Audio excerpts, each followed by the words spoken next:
ஒரு ஊர்ல ஒரு செட்டியார் இருந்தார். அப்போ அவருக்கு வீட்டு வேலைக்கு ஆள் தேவைப்பட்டுச்சு. வீட்டு வேலைக்கு ஆள் தேவைப்பட்ட உடனே அவர் பேப்பர்ல விளம்பரம் கொடுத்தாரு, என் வீட்டுக்கு வேலைக்கு ஆள் வேணும் அப்படின்னு சொல்லி. கிராமத்துல ஒரு அண்ணனும் தம்பி 2 பேர் இருந்திருக்காங்க. அப்போ சரின்ட்டு தம்பிக்காரன் அண்ணனை கூட்டு தம்பிக்காரன் ரொம்ப வாய் பேசுவான், நல்ல சுடியா இருப்பான். அவன் நம்ம எங்கனாலும் வேலை பார்த்துக்கலாம் கிராமத்துல, அண்ணன் அவ்வளவு தூரம் சுதாரிப்பு இல்லை, நம்ம அண்ணனை கொண்டு அங்க விட்டுருவோன்ட்டு அண்ணனை கூட்டு வரான். கூட்டு செட்டியார் இருந்தா எங்க அண்ணன் வேலைக்கு வந்திருக்கான், நான் உங்கள்கிட்ட விட வந்தேன் அப்படின்னு சொல்லுவான்.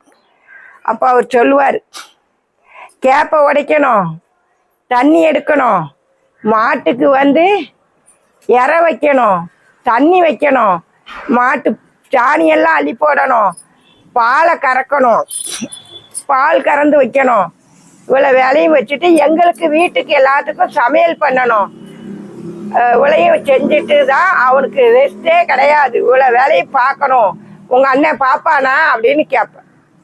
நான் பாப்பா எங்க அண்ணன் அப்படிங்க. சாப்பாடு தையாத இலையில தான் சாப்பாடு அவனுக்கு அப்படின்னு சொல்லிடுவார். நான் வேண்டாம் வேலைக்குன்னு சொன்னோம்னா அவன் என் மூக்கை அறுத்துட்டு போயிடட்டும், அவனா நான் வேலை செய்ய மாட்டேன்ட்டு ஓடிட்டானா அவன் மூக்கை நான் அறுத்துருவேன் அப்படின்னு சொல்லியிருக்காரு. இவன் அவளுக்கு அண்ணன் நல்லா வேலை பார்ப்பான்னு சம்மதிச்சு சேர்த்து விட்டு வந்துடுவான். தையாத இலைன்னா இவன் நம்ம ஊர் சைடு வாழை இலைன்னு நினைச்சிருக்கான். வாழை இலை நிறையப்பா நம்ம அண்ணன் சாப்பிட போறான் அப்படின்னு. அவங்க இந்த பூசணி இலைன்னு பூவரச இலைன்னு சொல்லி இந்த வெத்தலை மாதிரி இருக்கும், இவ்வளோண்டு அந்த இலையில சொல்லியிருக்காங்க.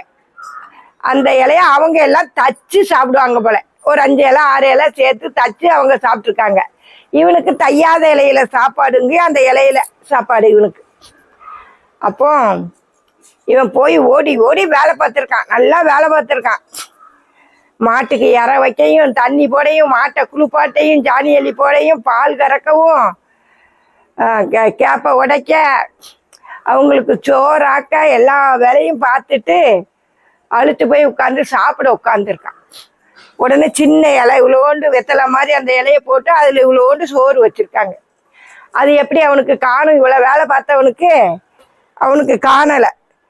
அவன் நம்ம மாண்டேன்னு சொன்னோம்னா நம்ம மூக்கை அறுத்துருவாரே அப்படின்னு சொல்லி அவன் பொறுமையா 1 வாரம் வரைக்கும் இருந்துட்டான்.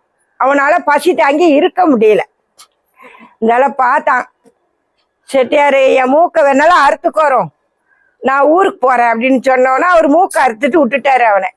அந்தால வீட்டுக்கு போயிட்டான்.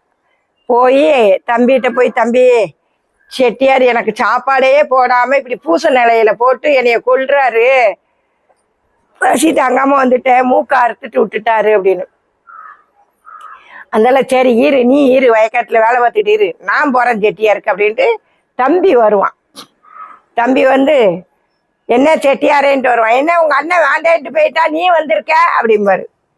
எங்க அண்ணன் செய்ய மாட்டேன்ட்டு போயிட்டான், நான் நல்லா செய்வேன், நான் வந்திருக்கேன் அப்படின்னு சொல்லுவோம். சரி உங்க அண்ணனுக்கு என்னென்ன வேலை சொன்னனோ அதுதான் உனக்கும் அப்படி, தையாத இலையில சாப்பாடு அப்படின்னு. சரி பரவாயில்ல அப்படின்னு வச்சு வேலைக்கு சேர்ந்துருவான். சேர்ந்துட்டு மாட்டுக்கு இறைய குண்டிக்கு பின்னால போடுவான், மாட்டுக்கு தண்ணியவும் குண்டிக்கு பின்னால போட்டுருவான், வால் பக்கமே போட்டுருவான். சாணி அள்ளுறது கிடையாது. மாடு இறை திங்காம தண்ணி குடிக்காம இருந்துன்னா பால் எப்படி இருக்கும்? சாயந்தரம் ஆனவன செம்பெடுத்து கொடுத்து பால் கறந்துட்டு வாம்பாரு.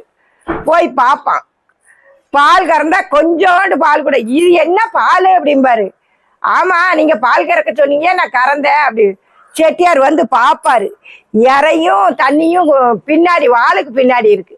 அப்ப மாடு எப்படி பால் கறக்கும்? கோபத்துல கேப்பை எடுத்து உட அப்படிம்பாரு. மாவாத்தி அந்த நேரம் மிஷினு கிடையாது, திருவையில தான் திரிப்பாங்க கல்லுல. அப்போ அவன் திரிக்காம உடன்னு சொன்ன உடனே வேகமா அள்ளி அள்ளி போட்டு 1 2 இப்படி உடைச்சி எடுத்து அள்ளி வச்சிருவான். அங்கே பார்த்துட்டு இது என்ன உடைச்சி வச்சிருக்க, நீங்க தானே உடைக்க சொன்னீங்க செட்டியார் அப்படின்ட்டுருவான். ஆமா சரி நான் தான் சொன்னேன் அப்படின்னுட்டு ஒரு வேலையும் ஒழுங்கா செய்ய மாட்டான்.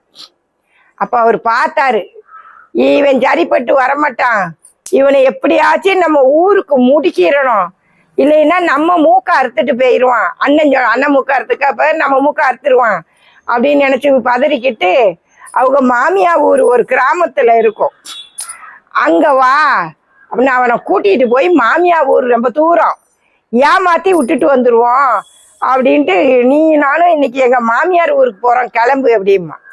அதனால சரின்ட்டு கிளம்புவான்.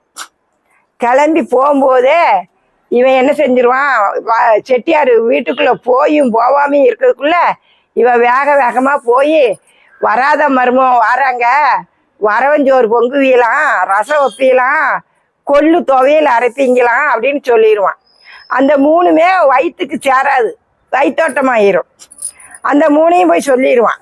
அப்போ மாமியார் நினைப்பான், நம்ம மருமகன் ஒரு நாள் வரலையே, இதை போய் கேட்டிருக்காரு அப்படின்ட்டு. சரி அவர் ஆசைப்பட்டு கேட்டிருக்காருன்னா அதையே செஞ்சிருவான். செஞ்ச உடனே நைட்டு சாப்பாடு போடுவான். சாப்பிடும்போது செட்டியார் நினைப்பார், நம்ம என்னைக்கு வந்தோம், மாமியா இதை போய் பொங்கி வச்சிருக்க அப்படின்னு நினச்சிட்டு சாப்பிட்டுக்கிடுவார். அவரும் சாப்பிட்றாரு, அவனும் சாப்பிட்ருவான்.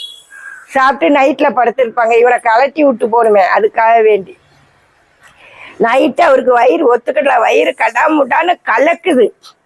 உடனே அவனை போய் எழுப்புவார். டே கொஞ்சம் எந்திடா, நம்ம ஆத்தாங்கரைக்கு போயிட்டு வருவோம், எனக்கு பாத்ரூமுக்கு வருது அப்படின்னு கூப்பிடுவார்.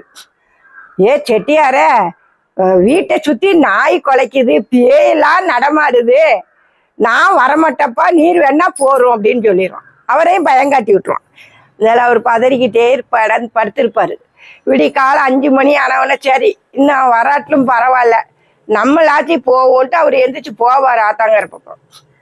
இவன் எந்திரிச்சு ஓட்டோட்டமா போய் மாமியால போய் எழுப்பி, நீங்க என்ன செஞ்சீங்களோ ஏது செஞ்சீங்களோ தெரியல, உங்க மருமகன் கத்திக்கிட்டு போறாரு அப்படின்னு சொல்லிடுவான். சொன்ன உடனே மாமியா வேகமா போய் கையிலையும் காலையும் உளுந்து அழுவா. ஐயா நான் உங்களை ஒண்ணுமே சொல்லலையே ஐயா, நீங்க ஐயா இவ்வளவு கோவத்துல இப்படி போறியே அப்படின்னு சொல்லி. உடனே அவருக்கு வயிறு சரியில்லாததுனால அசிங்கம் பண்ணிடுவார் அங்கன. அதுக்கப்புறம் மாமியா கிட்ட அவமானப்பட்ட மாதிரி ஆயிரும்.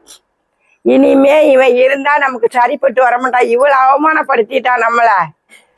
அதுக்காக வேண்டி மூக்கை அறுத்து கையில கொடுத்து, இந்தாயா மூக்கை கொண்டுட்டு போவோம், மூக்கா இருக்கு அண்ணன் மூக்கா அறுத்துக்காண்டி என் மூக்கா அறுத்து இவளை கேவலப்படுத்தி விட்டுட்டேன் என்னைய, இந்த கொண்டுட்டு போ அப்படின்னு கையில கொடுத்து அதெல்லாம் வாங்கிட்டு வந்துடுவான். இது ஒரு கதை. எனக்கு எங்க ஊர்ல தான் வயசானவங்க நிறைய, இப்போ நீங்க நிறைய டிவி பாக்கீங்க, செல்லுல பாக்குறீங்க, அங்கங்க அலையிறீங்க. அப்போ எதுவுமே கிடையாது, கரண்டே இல்லாத காலம், எதுவும் இருக்காது. வயசானவங்க பௌர்ணமிலாம் வந்தா, நேத்து பௌர்ணமி இங்க எதுவுமே தெரியல, அங்க பௌர்ணமி வந்தா அப்படியே வெளிச்சத்தை பார்த்தா அப்படி இருக்கும். லைட் இல்லாத இடத்துல நீங்க போய் பாருங்க, காட்டுக்கிட்ட அந்த வெளிச்சம் அவ்வளோ அழகா இருக்கும். இங்க தெரு தெருவா லைட்டா இருக்க, பௌர்ணமி நிலா எங்க தெரியுது? அந்த நேரம் பௌர்ணமி வந்தா நிலா அப்படி இருக்கும். வயசானவங்க எல்லாரும் வெளியே உட்காந்துருப்பாங்க. நாங்க சின்ன பிள்ளையெல்லாம் விளையாடுவோம். அப்போ ஆச்சி கதை சொல்லுங்க, ஆச்சி கதை சொல்லுங்கத்த அப்படின்னு கேட்டோம்னா எங்களை கூப்பிட்டு வச்சு எல்லா கதையும் சொல்லுவாங்க, நாங்க கேட்போம். அதனால நான் இப்போ இந்த கதை இப்படியே மறைஞ்சிடக்கூடாது. ஒவ்வொரு கதையும் நல்ல கதையும் இருக்கும். நீங்க கடைசி வரைக்கும் பாருங்க. திடீர்னு பார்த்துட்டு இது நல்லா இல்லைன்னு சொல்லி கட் பண்ணாதீங்க. கடைசி வரைக்கும் பார்த்தீங்கன்னா அதுல ஒரு அர்த்தம் இருக்கும். அதனால ஆச்சி இந்த கதையை உங்களுக்கு சொல்றேன். ரொம்ப நன்றி, வணக்கம்.